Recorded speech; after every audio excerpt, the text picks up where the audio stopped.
Para orang tua waspadalah karena virus corona kini mengintai buah hati tercinta. Jumlah kasus positif corona pada anak terus bertambah.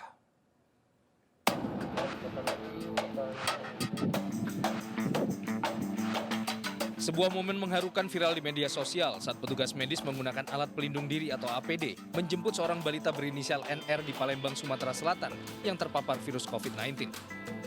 NR, bocah perempuan berusia 2 tahun ini tidak menunjukkan reaksi penolakan serta tidak menangis saat digendong petugas dari Rumah Sakit Pelabuhan Palembang. Informasi sementara, kedua orang tua NR juga diduga terinfeksi COVID-19. Dilakukan swab di rumah sakit dan hasilnya kan berapa hari kemudian baru ada. Nah ini sudah ada hasil, ternyata memang positif sehingga harus dijemput ke rumahnya. Gitu. Nah dasar itulah dari Dinkes Kesehatan Kota ini menjemput pasien tersebut untuk dilakukan perawatan di rumah sakit. Kasus positif corona pada anak terus bertambah. Ikatan Dokter Anak Indonesia atau IDAI merilis data bahwa saat ini tercatat 3.324 anak menjadi PDP corona. 129 diantaranya meninggal dunia. Sementara 584 anak tercatat positif corona dan 14 pasien anak meninggal akibat corona. Rentang usia 0 hingga 14 tahun juga rentan terhadap penularan corona. Hal ini sekaligus menggugurkan data bahwa kisaran usia manula menjadi yang paling rentan terhadap penularan virus corona. Mobilitas yang aktif membuat gejala corona pada anak sulit terdeteksi. Anak-anak ini yang tertular COVID-19 ini memiliki gejala yang sebenarnya lebih melebar dibandingkan dengan dewasa. Namun, pada anak yang perlu menjadi catatan kita adalah gejalanya lebih banyak yang bersifat asimptomatik atau kalau istilah pemerintah bilangnya orang tanpa gejala OTG, dan kalaupun gejalanya ringan, batuk, pilek, demam, ya tidak ada beda seperti misalnya selesma atau influenza, ya. Tapi ditemukan juga gejala lain seperti diare, sakit perut, mual, muntah, ya. Bahkan penelitian terbaru atau laporan terbaru itu mengatakan ada gejala seperti penyakit Kawasaki. Gitu. Jadi memang lebih lebar walaupun lebih ringan.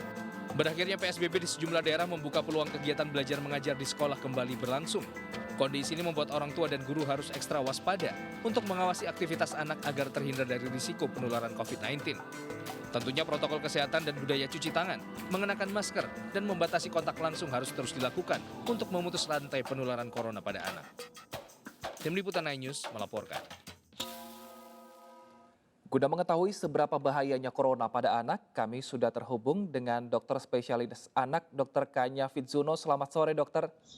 Selamat sore, halo. Dok, saat ini kasus positif pada anak terus bertambah. Sebenarnya seberapa besar dampak corona ini pada anak, dok? Oke, kalau pertanyaannya seberapa besar dampaknya, sebenarnya sama dengan dewasa. Risiko tingkat keparahannya sama dengan dewasa. Apalagi kita bicara tentang anak yang merupakan masa depan generasi Indonesia 10-20 tahun ke depan. Jadi pasti dua-duanya mendapat perhatian yang sama, harus sama cukup baiknya. Nah, untuk gejala, apakah gejala corona pada anak dan orang dewasa ini sama, dok? Untuk gejala pada anak, dia lebih wide ya. Di awal gini, prinsipnya adalah penyakit ini kan sebenarnya penyakit baru. Jadi laporan kasus itu terus berdatangan. Di awal kita memang memiliki SOP bahwa bila dia ada gejala saluran nafas atas dengan demam, batuk, nyeri menelan, maka dengan riwayat kontak PDP ataupun COVID positif confirm, maka kita curiga risiko bahwa dia PDP, apalagi bila ada keluhan di saluran nafasnya seperti sesak. Tapi semakin kesini gejalanya semakin meluas. Jadi ada yang dengan keluhan diare, mual muntah, bahkan ada yang serupa dengan demam berdarah. Jadi memang gejalanya tidak spesifik di anak. Justru kita harus lebih hati-hati memikirkan apakah ini kemungkinan si anak menderita COVID atau tidak, begitu. Nah, dok, ini kan antibodi anak bisa dibilang belum seprima, belum semaksimal antibodi orang dewasa. Apa yang harus dilakukan orang tua agar anak ini tetap bisa terbebas dari virus corona, dok? Oke, kalau kita ngomongin masalah daya tahan tubuh dan menghindari atau terbebas dari virus corona, sudah pasti nomor satu pencegahan adalah yang terbaik. Maka seperti rekomendasi DAI bahwa social distancing atau physical distancing itu tetap harus diutamakan, di mana anak-anak juga termasuk rentan tertular dengan gejala yang tidak khas ataupun mild atau bahkan bisa menjadi karier. Si anak bisa menjadi penular untuk orang dewasa di sekitarnya, khususnya bila di rumah ada yang usianya lebih tua 60 tahun ke atas dengan risiko yang lebih meningkat. Jadi nomor satu sudah pasti pencegahan, yaitu dengan social atau physical distancing. Kemudian seperti yang tadi sudah disebutkan, menjaga kebersihan diri, rajin cuci tangan dengan sabun dan air mengalir, menggunakan masker, kemudian gaya hidup sehat dan lain sebagainya, begitu. Nah dok, saat ini kan Lebaran ada tradisi untuk silaturahmi dan kita tahu sendiri kerabat-kerabat kita banyak yang membawa anak meskipun Ya. hanya mudik lokal atau silaturahmi lokal sama Hmm. Jakarta tapi membawa anak ke rumah kerabat untuk bersilaturahmi. Bagaimana dokter menanggapi hal ini dok?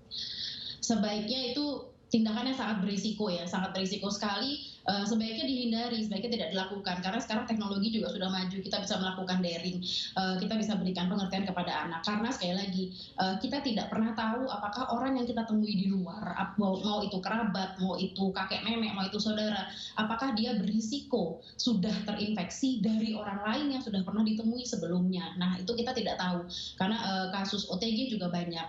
Jadi sebaiknya dihindari, sebaiknya tetap di rumah, sebaiknya tetap lakukan social atau physical distancing.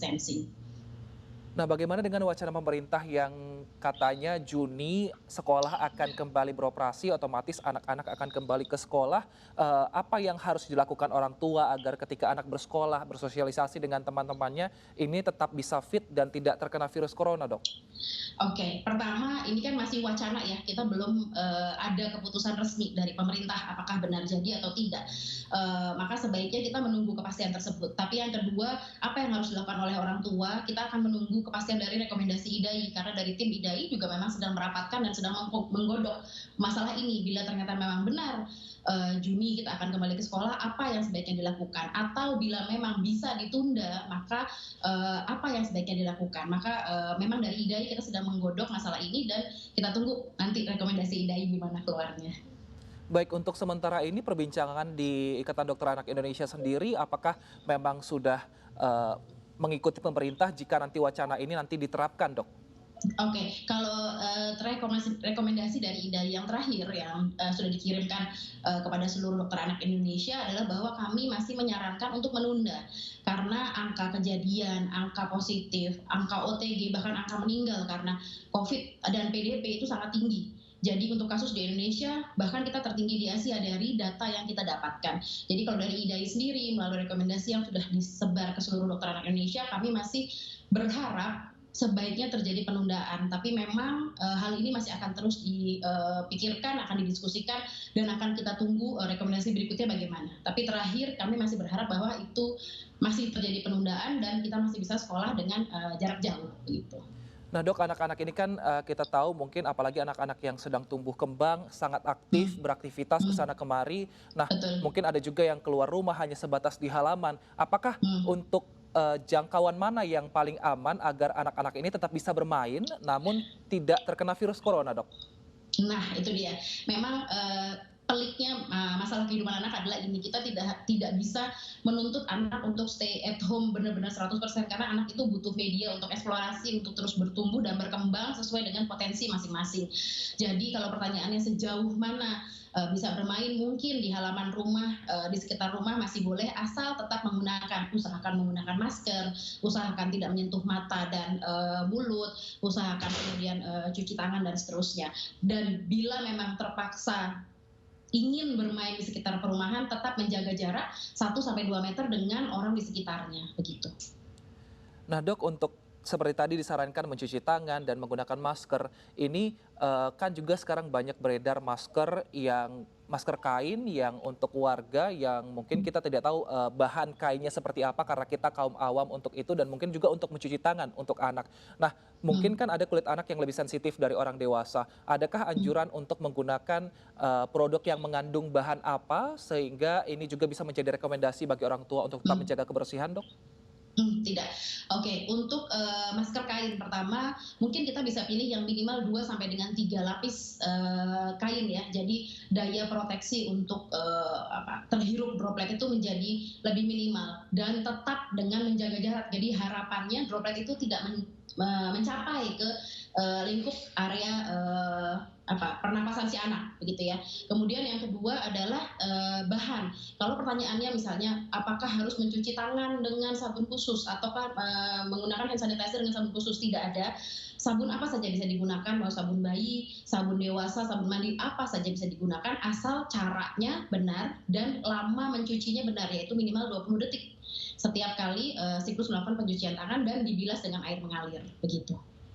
Baik dokter, untuk kedepannya kita tidak tahu kapan pandemi ini akan berakhir. Saran untuk Betul. anak-anak dan juga orang tua menghadapi pandemi ini apa dok? Oke, nomor satu bagi orang tua bahwa ketahui risiko terinfeksi, tertular, dan risiko keparahan tingkat penyakit pada anak sama bahayanya dengan orang dewasa. Khususnya di Indonesia, di mana angka kematian kita adalah termasuk yang tertinggi di Asia. Maka sebaiknya lakukan pencegahan, yaitu satu, tetaplah di rumah saja, lakukan social dan physical distancing. Bila ada anggota keluarga di rumah yang tidak sehat atau tidak enak badan, sebaiknya lakukan isolasi mandiri terhadap anggota keluarga tersebut. Rajinlah mencuci tangan, kemudian makan makanan bergizi dengan banyak variasi vitamin dan makro dan mikronutrien, dan yang paling penting adalah lakukan imunisasi sesuai dengan jadwalnya, jangan ditunda, karena jangan sampai begitu pandemi ini selesai ternyata penyakit lain timbul, padahal penyakit itu bisa kita cegah dengan melakukan imunisasi, begitu. Baik, terima kasih Dr. Kanya Fitzono, dokter Sama-sama. spesialis anak, atas waktunya bersama kami di Indonesia Petang. Tetap jaga kesehatan dok. Ya, sama-sama, terima kasih.